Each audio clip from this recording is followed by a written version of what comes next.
kung magsugod ta sa atong pamalandong dinhi sa atong unang pagbasa,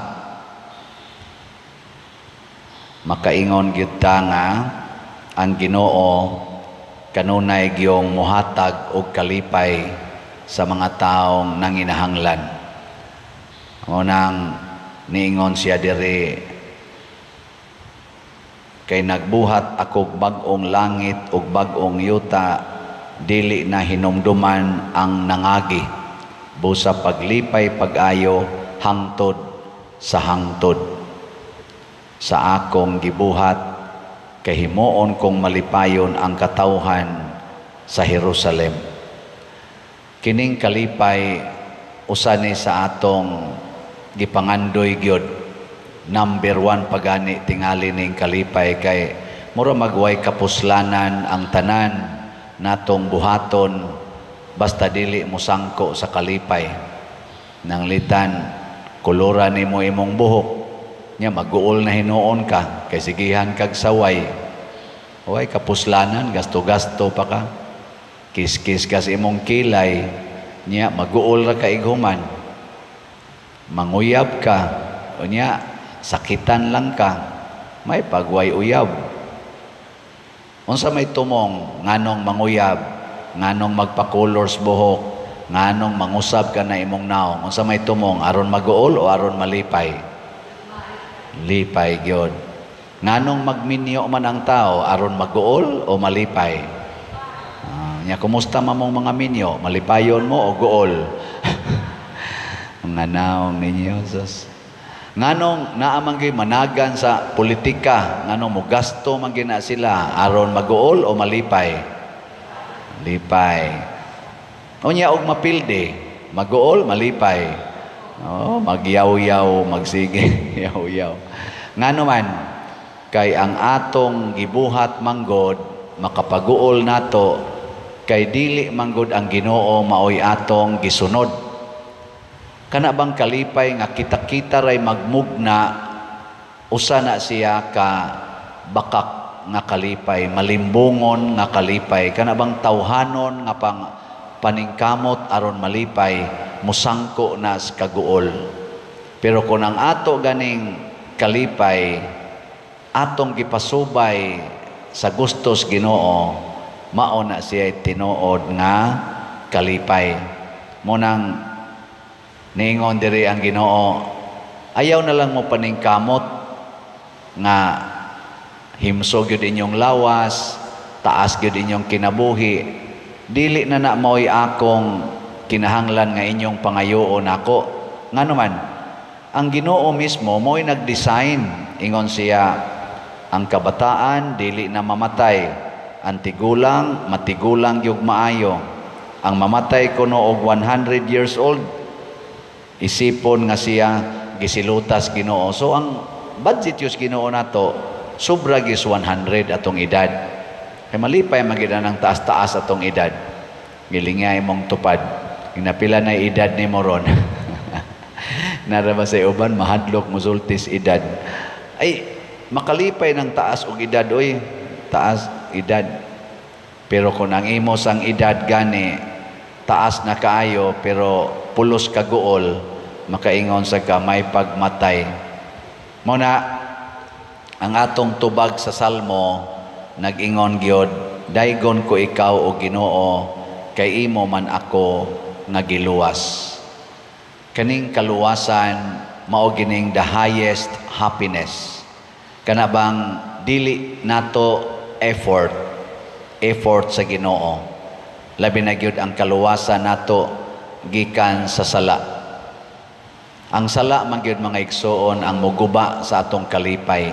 Muna ang Ginoo nagplano og kalipay, pero tungod sa sala maguol gyud ta. Muna dinhi sa atong ebanghelyo ningon si Jesus, kamuno gusto lang gyud mog milagro.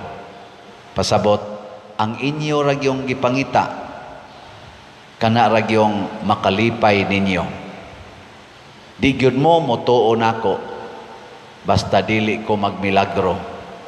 Sa kadaghanan na to inana man, pero niingon ni dinhi ang kaning opisyal, Ginoo, kuyog intaw nako sa dili pa mamatay ang akong anak. Unsa may gisulti ni Kristo, ningon siya, pauli na, naayo na ang imong anak. Nituo ba ang opisyal? Nituo ba siya? Nituo. Og niuli siya. Ang iyang style nga iyang paatuon si Jesus, dili mao'y gisunod sa Ginoo. Nya kay nisunod man siya sa style sa Ginoo o sa pulong sa Ginoo, naayo dayon ang iyang anak. Mao na bitaw nga kung ato gyapon ning ipahaom sa atong umaabot nga eleksyon, mangita gitag mga kandidato nga kamaong mosunod sa pulong sa Ginoo, dili magpagarpar sa ilang mga pulong, magsigig saad nga murag muluwas kunuhay sa Pilipinas, labi na ning dako na kay tarog utang, 16.31 trillion atong utang. Pila na kay utang nato ana kada usa, average na tag 150,000 kada usa ka Pilipino tingali. Ang muluwas nato ani dili na nang mga politicians, kung dili mga politicians, mga leaders nga kamaong maminaw sa Ginoo, dili magpatuyang sa ilang style. Unsa man gi style ro nato dinhi mga Pilipinos, nga kon makalingkod mangwarta gyud, mao ginay number 1 tawhanon nga kinaiya. Mangita tag mga leaders kaniro mga kandidato, labi na ning ni ay mga team, sama sa team Duterte, team Marcos, atong tanaw-tanaw na sila kinsa Manila, team Duterte o team Marcos, nga iniglingkod, kay pulos-pulos naman gina sila nakalingkod, iniglingkod mga lagad og dili mangwarta. Kinsa man, mo na atong butaran. Kana bang iniglingkod kamaong maminaw sa Ginoo og magsunod sa sugo sa Ginoo? Unsa may sugo sa Ginoo gyud? Gugma sa labing ubos. Whatever you do to the least of your brethren, you do it to me. Kanang mga masakiton, mga ilo, mga byuda, mga sinalikway, matod pa sa atong salmo. At timanon gid na, kay mao nay gustos Ginoo, kana mga way balay, way hapit gikaon, ang atong mga estudyante, nga maka-eskwela, untang atong mga kabus, nga mga estudyante, nga ang ato mga masakiton matagaan untag saktong budget sa tambal, kun mahimo libre unta ang tambal, kun mahimo makasud gid ta sila hospital, dili kay isalikway sa hospital. Baya naman kun masiro na hinoong budget para sa hospitalization sama anang PhilHealth, nawa na. Wa na kita maminaw sa Ginoo ana, kay niingon ang Ginoo, I was sick and you care for me. I was hungry. Karon ang kagutom natong mga Pilipinhon, daghan kay gigutom dinhila sa atong parokya, managlinya nga diha, daghan kay file request bisan lag pila ka kilong bugas. Lisod naman sa tas bugas dire. Lisod na sa atong kolekta. Bahin-bahin lang yung ginagmay. Nganong naingon ani man kay naa tingali tay mga leaders nga nagsigig pangwarta, naa tay madunggan billions na ngawa. Kaluoy nato, mao nang luwaso nato ang atong katilingban, maminaw tas Ginoo, magpagiya tas Ginoo, og mopili tag mga tawo nga mo leader nato, labi na karong umaabot midterm elections, pilion nato ng mga tawo nga Diyos non, makatao, sa ito na, makadiyos, makatao, makabayan. Kanagi atong pilion, dili ng magpakadiyos, mudaog-daog sa mga tao, ug mutalikod sa atong bayan. Nga, karon isyo kay nang naang atong soberenya. Nganong atong gisurrender ang atong soberenya, mao nay giisyo karon tungod aning isyo sa Pilipinas versus ICC. Murag gisurrender kuno ang atong soberenya, wa na nato sunda ang atong konstitusyon, misurrender ta sa foreign court nga ni aman tatay lig-on kaayo, effective kaayo nga mga korte sa atong nasod, ga-operate man unta na ang atong justice system ngano kunong ningadto kita dayon sa korte sa gawas. Pero nalingaw lang sa noon ko sa akong nabatian kay tungod kuno sa pagkapriso ni President Duterte dito sa Netherlands, kanang Dahig, nahimo kunong tourist spot ang Dahig. Purting daghana mga tao mangadto.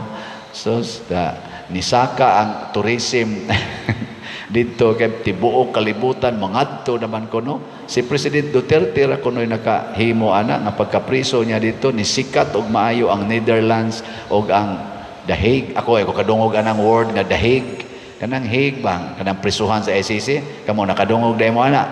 Wow, oy, pagkapriso ang President Duterte pagkadaghana ng moadtog Dahig. Kada adlaw na nay tao dito.